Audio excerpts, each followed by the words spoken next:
Hey everybody, this is Mike Brunelle, the Associate Wine Buyer here at Table & Vine and self-proclaimed Sangria aficionado. A real common question we get during the summer months especially is, how do I make sangria? What's in sangria? What are the recipes? And what I'll tell you, I guess, first and foremost, is there really isn't a great recipe. It's whatever creativity you want to bring to the table. I'm going to show you a real basic sangria today, maybe give you some ideas that you can use to make your own. So really what you start with is wine. Traditionally, sangria is a Spanish drink, so we've selected 3 Spanish wines here to use in our sangria. One of my favorites to use for a red sangria is Cortillo Rioja. It's $14.99 for the large bottle, so it's a really good value, and I use it in my sangria all the time. So what you want to do is add about 1.5 liters of sangria. We're going to go a little bit smaller because we don't have a big pitcher. So you've got your wine in your pitcher. What's next? Fruit. You like to use a lot of citrus fruits because it has that nice tart citric acid, which is very refreshing in the summertime. So lemons, limes, oranges are very traditional. If you wanted to make a rosé sangria, you could certainly throw in watermelon. In a white sangria, you can throw in strawberries, raspberries, just about anything you'd find at your local Big Y produce section, other than Hadley asparagus, which Maria Themistis uses in her sangria.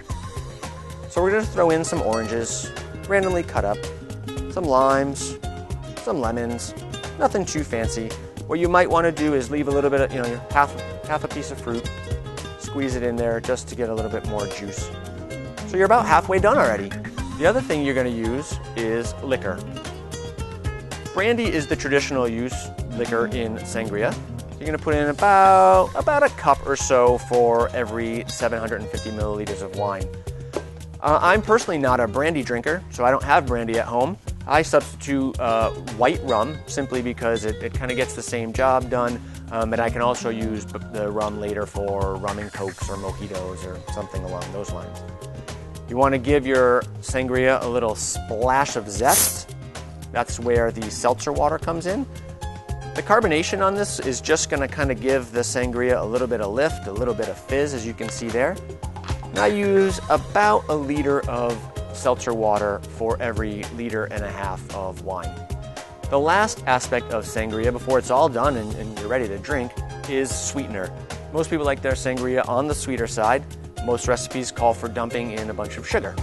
I don't really like to use sugar in my life, so I use agave nectar. Agave is what they use to make tequila. This particular agave nectar is not open yet. But you're going to put in, and I always say, to taste. What does that mean? I only make the sangria as sweet as I like it to taste, or my family, or whoever I think is drinking it. The thing with agave nectar is it is like a syrup, almost like a maple syrup, so a little bit goes a long way. It's also pretty thick. So what you're going to need to do is stir this so it emulsifies into the sangria. I don't know, that's about a good squeeze of agave nectar, and in that goes. You're going to take this, hopefully this spoon fits in there, and in a bigger pitcher you can give this a nice big stirring. You really want to get that sangria incorporated, the agave nectar incorporated into the sangria, so you can't overmix this. Kind of get it all moshed up, release some of those juices. And folks, that's your sangria, you're done. What I would recommend is you put this in the refrigerator for anywhere from 6 to 24 hours. Really let the flavors kind of meld and come together. Grab some ice, grab some friends. Come on, friends, gather around. You.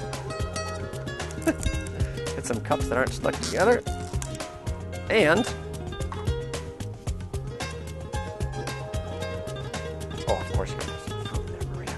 No asparagus. Well, we're out of asparagus. It's out of season. That's it, folks. That's sangria. You're drinking on a summer day, nice and hot out there. This is going to be pretty refreshing.